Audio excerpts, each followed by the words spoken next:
प्यारे बच्चों, आज हम क्लास 8 का third lesson the little magical एक कहानी के माध्यम से हम आपको बता रहे हैं। हो सकता है कि कहानी के माध्यम से बताने पर इस पाठ को थोड़ा समझ में आ जाए, क्योंकि इस पाठ को जब तक तुम्हारे पास बुक नहीं होगी और जब तक इसकी मीनिंग्स को आप अच्छी तरह से नहीं याद करेंगे, तब तक ये पाठ बहुत अच्छी तरह से नहीं बनेगी। लेकिन फिर भी मैं आपको एक कहानी के माध्यम से और एक चित्र के माध्यम से आपको यहाँ पर समझाने की कोशिश करूँगा। तो ये कहानी एक लिटिल मैच गर्ल की है। लिटिल मैच गर्ल का मतलब होता है एक छोटी सी प्यारी लड़की जो मैच बॉक्स जो माचिस होती है उसको बेचती है।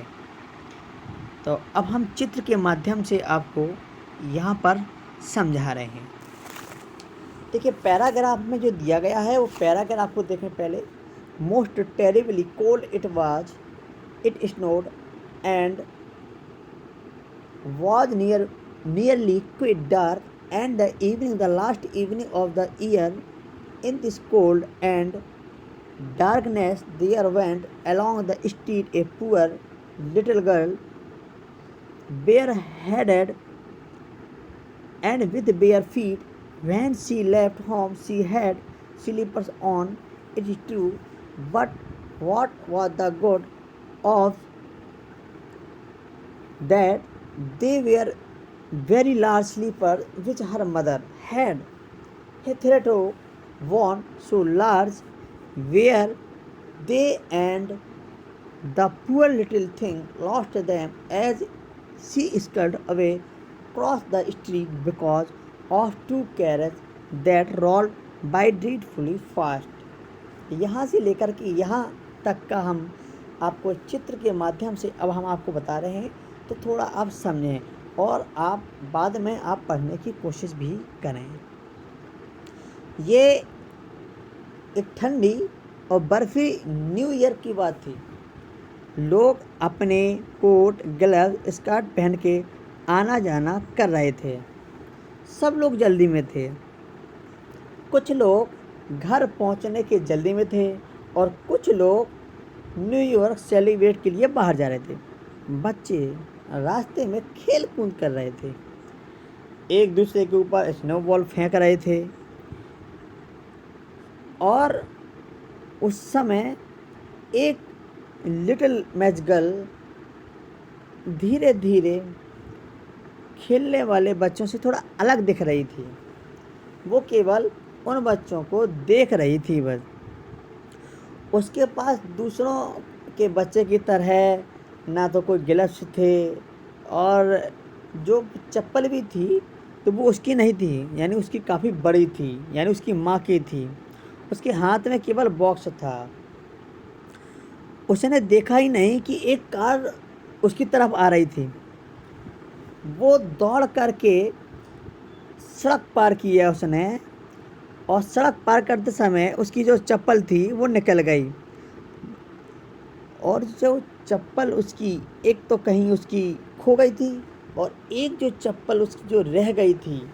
अब यहाँ से पैराग्राफ आता है। ये पैराग्राफ यहाँ से यहाँ तक हो गया। अब यहाँ से देखिए, one sleeper was nowhere to be found, the other had been laid hold of by an urchin.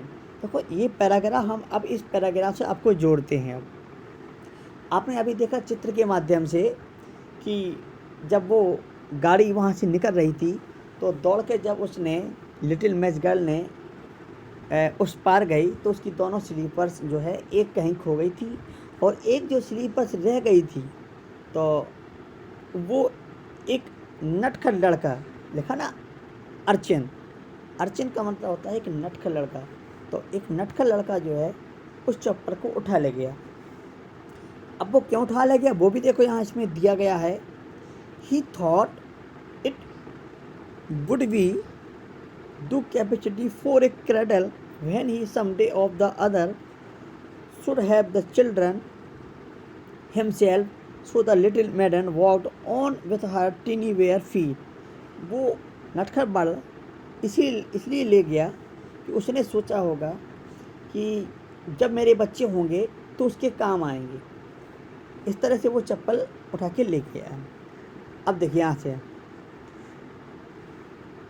अब देखो उस पर चप्पल लेकर जो है भाग गया वो। अब वो लड़की चिल्लाई और उसके पीछे भागने लगी। अब वो लड़का लेकर भाग गया, वो चप्पल लेके भाग गया। इसके बाद मजबूरी में वो नंगे पांव एक दीवार के पास वो जाके खड़ी हो गई। उसने अपना बड़ा सा बॉक्स नीचे रखा, माचिस की डिब्बी भरे बॉक्स को देख रही थी। ठंड से उसकी आंखें नम हो गई थीं। ये थी हमारी लिटिल मैक्स। पर उस दिन एक भी माचिस की डिब्बी नहीं बेच पाई। यदि वो एक भी माचिस की डिब्बी बेच देती तो वो अपने घर चले जाती, लेकिन किसी ने उसकी बात नहीं सुनी और ना ही उसकी एक भी माचिस की तीली बिकी और ना ही किसी ने उसकी एक भी माचिस खरीदी। लेकिन वो चिल्लाती रही, किसी ने उसकी माचिस नहीं खरीदी और ना ही वो घर जा सकती थी, क्योंकि यदि वो घर जाती तो उसके माता पिता उसको डांटते, उसको पीटते, इसलिए वो घर पर नहीं गई। अब आगे देखिए, अब पैराग्राफ आ जाता है, यहाँ से आ जाता है in a corner found by two house. यहाँ से आप इसको मिला लेना ताकि आपको समझ में आएगा, ये पैराग्राफ समझ में आ जाएगा आपको। और आगे धीरे धीरे यहाँ से she crept along trembling with cold and hunger, a very picture of sorrow. The poor little thing, the flecks of the snow covered her long hair, which fell in beautiful curls around her neck, but of that of course she never once now thought. From all the windows the candles were gleaming, and it smelled so deliciously of roast food, for you know it was near a years of that she thought. अब देखिए यहाँ से, किसी ने उस लड़की की तरफ मुड़ के नहीं देखा। वो वहीं जाकर बैठ गए। उसकी उंगलियां ठंड से जकड़ गई थी और उससे अब दर्द सहन नहीं हो पा रहा था। तो फिर उसने क्या किया, अब उसे थोड़ी गर्मी चाहिए थी। उसने माचिस की डिब्बी से एक तीली निकाली, क्योंकि उसकी जो उंगली थी वो शून्य पड़ गई थी। तो उसने क्या किया, उस हाथ को कांपते हुए दीवार से उसको जो है तीली को जलाई और उसने तीली को दोनों हाथों में लिया। उसकी उंगलियों को थोड़ा आराम मिला।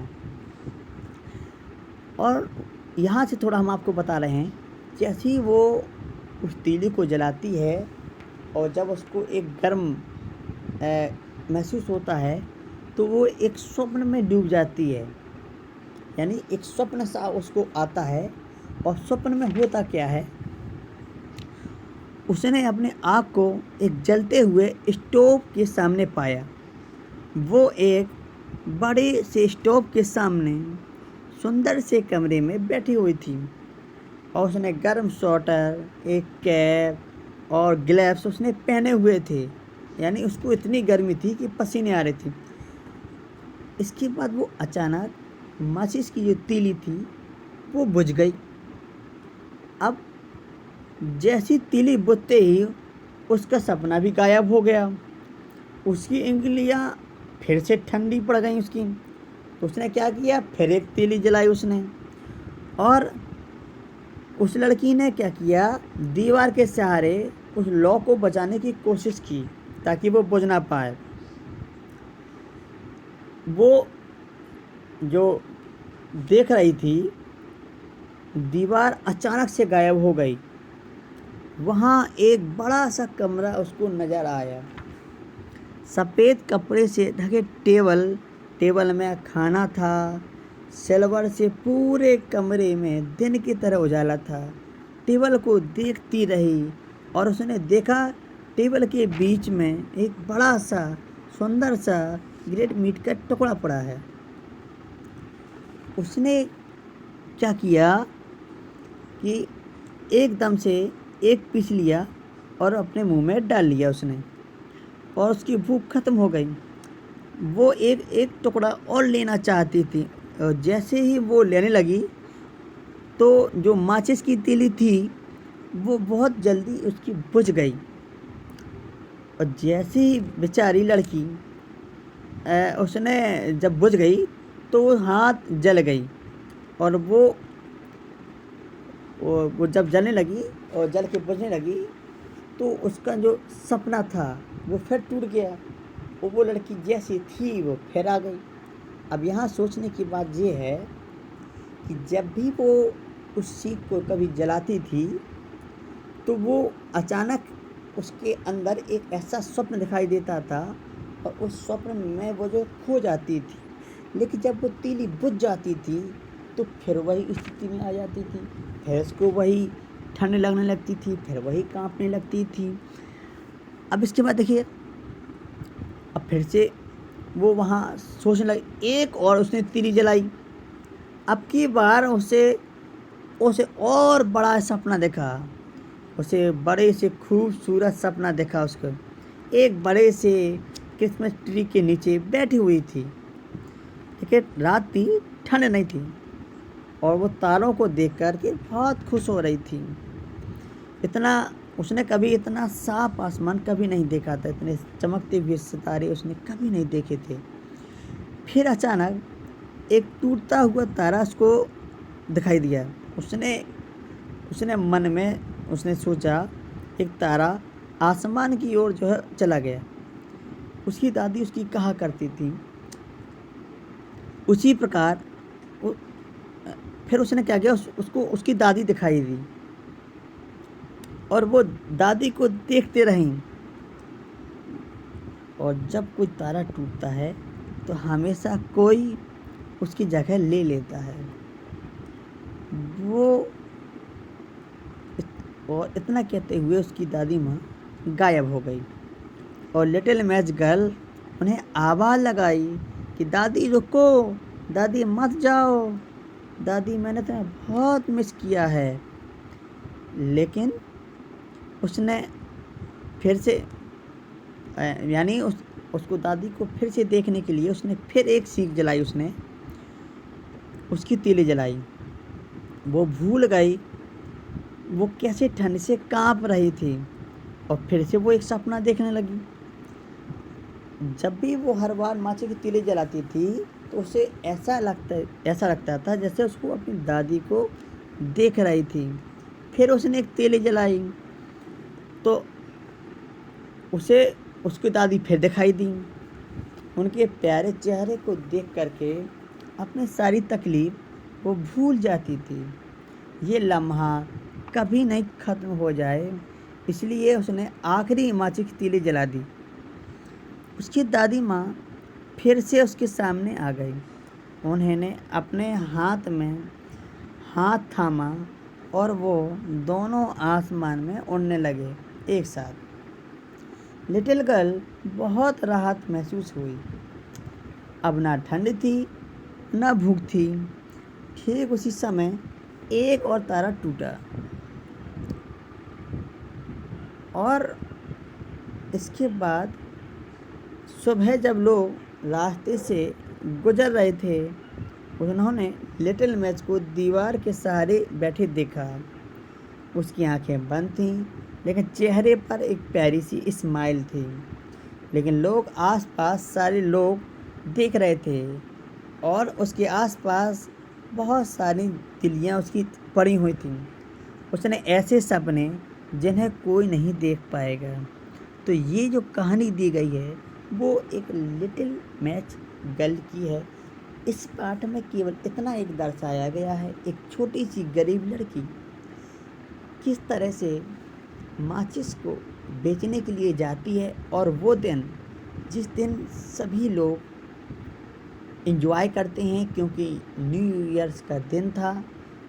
तो उस दिन सर्दी बहुत थी, ऐसे सर्दी में उसकी कोई माचिस नहीं खरीदता है, ना उसके पास कोई पैसे आते हैं और ना वो घर जा पाती है। इस कारण से वो एक ऐसे मकान में, यानी मकान का जो एक कॉर्नर था उसमें जाकर वो बैठ गई। और जब उसको बहुत सर्दी लगने लगी तो उसने क्या किया, माचिस की तीली जला दी। दीवार से माचिस की तीली जलाती है। माचिस की तीली जब जलती है तो उसके अंदर एक ऐसा भाव पैदा हो जाता है जिससे कि उसके अंदर एक ऐसी तस्वीर बन जाती है जैसे कि कोई वो दूसरी दुनिया में चली जाती है। लेकिन जब वो माचिस की तीली बुझ जाती है तो उसे उसी स्थिति में वो फिर से आ जाती है। तो यह कहानी इसी तरह से वो आगे बढ़ती गई और यह निरंतर उसके मन को एक प्रभावित करती रही है। तो इस कहानी को अब हम जब इंग्लिश के रूपांतरण ले आएंगे तो थोड़ा हो सकता है आपको समझ में आए, और या आप भी कोशिश कर सकते हैं इस पाठ को पढ़ कर के कि इस पाठ का आखिर क्या एक सारांश है। तो ये एक हिंदी समरी थी जो मैंने इस पाठ को आपको बताया। धन्यवाद।